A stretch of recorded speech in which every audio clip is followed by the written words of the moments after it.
across the country, which shows the growing aspiration and the credibility of skills as a pathway to employment and excellence.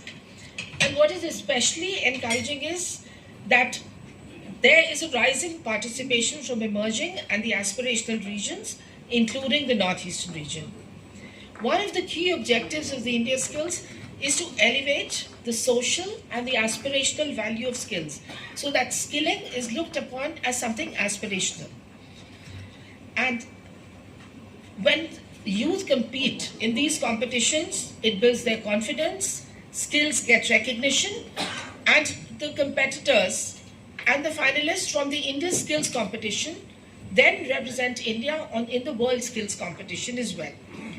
So the regional event, it shows the steady efforts which are being made by the government towards improving and improvising upon the skilling ecosystem in the Northeastern region. Now students from the Directorate General of Training ecosystem, including ITIs, National Skill Training Institutes, they are participating in several skill categories.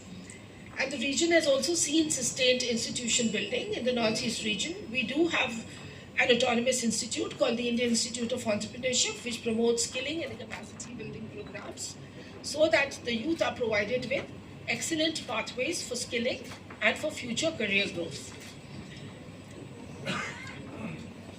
Under Skill India, Northeast has seen important progress across ITI, also across short-term skilling, entrepreneurship development and industry partnerships.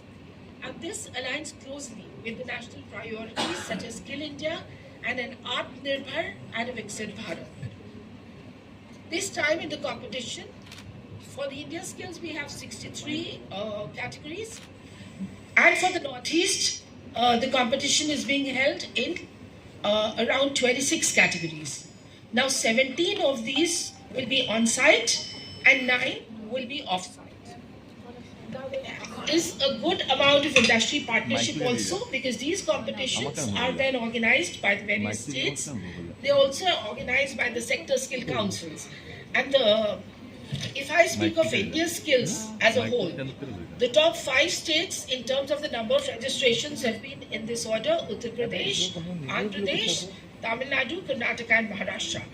And the top 5 skills by number of registrations have been electrical installations, electronics, web technologies, cloud computing and cooking.